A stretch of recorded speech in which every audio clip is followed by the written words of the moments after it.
Hello friends. आजकल आप जब भी सुबह में बाहर जाएंगे तो गार्डन में लोग चलते हुए दिखेंगे, लाफिंग क्लब में पार्टिसिपेट करते हुए दिखेंगे, स्विमिंग करते हुए दिखेंगे, बच्चों को खेलते हुए दिखेंगे। यानी कि एक्सरसाइज और वॉक के बारे में थोड़ी सी कॉन्शियसनेस बढ़ी है। मगर जब प्रतिशत में देखा जाए तो बहुत ही कम प्रतिशत पॉपुलेशन एक्सरसाइज में एक्टिव है और रेगुलरली एक्टिव है। क्योंकि हमारा शरीर जो बना है वो ईश्वर ने बनाया है हिलने के लिए, चलने के लिए, दौड़ने के लिए। मगर आजकल हम ज़्यादा दिमाग का ही काम करते हैं और शरीर का कम ही कम यूज़ करते हैं। सो इमोशनल स्ट्रेसेस जो बिल्डअप होते हैं वो हमारे बॉडी सेल्स में डिपॉजिट हो जाते हैं और to release this emotional stresses हमें फिजिकली एक्टिव होना पड़ेगा। तब भी ये नेगेटिव बायोकेमिकल्स हमारे कोश के अंदर से बाहर निकलेंगे और हमारे शरीर से भी बाहर जाएंगे और हमारा स्ट्रेस लेवल कम होगा, हमारी सेहत बेहतर होगी, हमारे मेटाबॉलिक सिंड्रोम्स के हर पहलू को असर होगा। तो ये exercises must become way of life. वो हमारी ज़िंदगी का एक हिस्सा बनना चाहिए। जैसे हम उठते हैं, नहाते हैं, सोते हैं, खाना खाते हैं, काम करते हैं, वैसे ही जब हम रेगुलरली एक्सरसाइज करेंगे तो हमारी सेहत ज़रूर अच्छी होगी।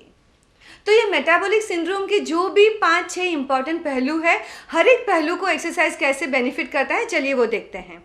जब भी आप एक्सरसाइज करते हैं तो आपका इंसुलिन रेजिस्टेंस कम होता है, क्योंकि मसल टिश्यू जो है वो बॉडी में सबसे ज़्यादा सेंसिटिव टिश्यू है इंसुलिन यूज़ के लिए। और जब हमारे बॉडी में इंसुलिन रेजिस्टेंस होता है तो मसल टिश्यू भी इंसुलिन रेजिस्टेंट बन जाते हैं। जब आप एक्सरसाइज करते हैं तो मसल्स की सेंसिटिविटी टू इंसुलिन बढ़ेगी, इंसुलिन अपटेक बढ़ेगा और ग्लूकोज लेवल डाउन होगा, तो आपको ज़रूर फ़ायदा होगा। एक्सरसाइज करने से लिपिड प्रोफाइल नॉर्मल होने लगती है, आपका एचडीएल बढ़ता है, एलडीएल, ट्राइग्लिसराइड्स और वीएलडीएल कम होता है, जो आपके हार्ट अटैक और कार्डियक रिस्क को कम करता है। फिर जब भी आप एक्सरसाइज करते हैं तो डायबिटीज़ और ब्लड शुगर तो कंट्रोल में आता ही है। फिर आप जो ओबेसिटी है और सेंट्रल ओबेसिटी है, दोनों को कंट्रोल करने के लिए एक्सरसाइज बहुत ही इंपॉर्टेंट है।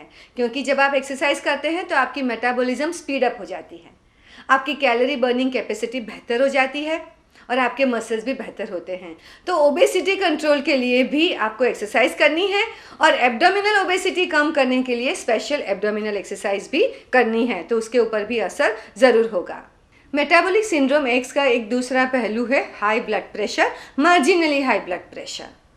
तो ये ब्लड प्रेशर कंट्रोल में भी मसल्स का यूज़ बहुत ही यूज़फुल होता है, क्योंकि जब हम मसल्स यूज़ करते हैं तो मसल्स के कॉन्ट्रैक्शन और रिलैक्सेशन से ब्लड फ्लो बेहतर होता है, आर्टरीज इजीली ओपन रहती है और हार्ट के ऊपर लोड कम होता है, जिसकी वजह से हमारा ब्लड प्रेशर कंट्रोल में आ सकता है। तो हर ब्लड प्रेशर के पेशेंट को भी एक्सरसाइज रेगुलरली करना है।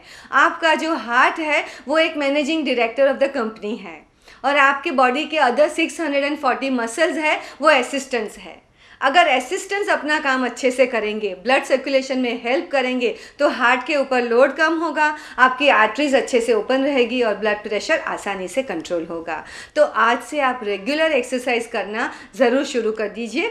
अगर आपको मेटाबॉलिक सिंड्रोम एक्स ऑलरेडी है तो उसकी ट्रीटमेंट भी एक्सरसाइज है।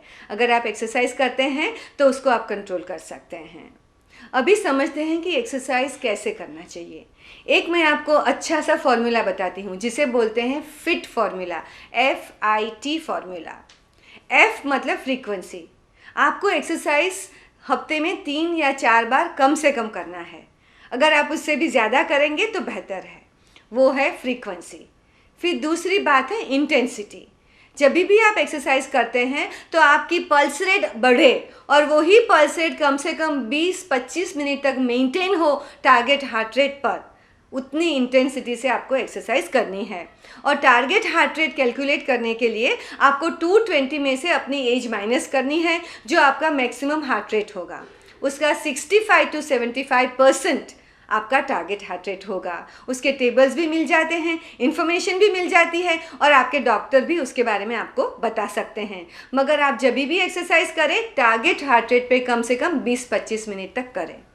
फिर तीसरी बात है टाइम। कम से कम 20 से 30 मिनट तक आपको एक्सरसाइज करनी चाहिए। वैसे 40 मिनट तक जाएंगे तो और भी बेहतर होगा। तो ये फिट फॉर्मूला का ख्याल ज़रूर रखिएगा। फिर दूसरी बात एक्सरसाइज में है बैलेंस्ड एक्सरसाइज। हम बैलेंस न्यूट्रिशन कर लेते हैं, मगर बैलेंस एक्सरसाइज क्यों नहीं? बैलेंस एक्सरसाइज में 3 चीज़ें सम्मिलित है। एक है स्ट्रेंथ, दूसरा है स्टेमिना, तीसरा है फ्लेक्सिबिलिटी यानी कि सपलनेस। ये 3 S है। स्टेमिना बिल्डअप करते हैं तब आपकी कार्डियोवास्कुलर कैपेसिटी बढ़ती है, और स्टेमिना बिल्डअप करने के लिए आपको ज़रूरी है स्टेमिना बिल्डिंग एक्सरसाइज, जिसमें आती है brisk walking, aerobics, jogging, swimming, sports, cycling. तो आप अपनी कार्डियोवास्कुलर कैपेसिटी बढ़ाएंगे तो आपकी कार्डियोवास्कुलर हेल्थ भी बेहतर होती जाएगी, आपका स्टेमिना बढ़ेगा, आपको थकान कम लगेगी। फिर दूसरी बात आती है सपलनेस यानी कि फ्लेक्सिबिलिटी। जैसे ही उम्र बढ़ती है फ्लेक्सिबिलिटी कम होती है, मगर ये होना आपके लिए ज़रूरी नहीं है। अगर आप फ्लेक्सिबिलिटी एक्सरसाइज करते हैं, योगा करते हैं, तो आपकी फ्लेक्सिबिलिटी हरदम बनी रहेगी और आपको जॉइंट प्रॉब्लम और दूसरी भी काफ़ी तकलीफ़ें कम होगी।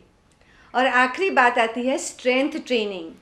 लोग डरते हैं कि उम्र बढ़ती है तो स्ट्रेंथ ट्रेनिंग नहीं करनी चाहिए, और मैं कहती हूँ कि बढ़ती हुई उम्र के साथ भी मसल बिल्डिंग की एक्सरसाइज हमें करनी चाहिए। अगर आप मसल बिल्डिंग की एक्सरसाइज करेंगे, स्ट्रेंथ ट्रेनिंग करेंगे, तो your muscles ability to insulin will improve.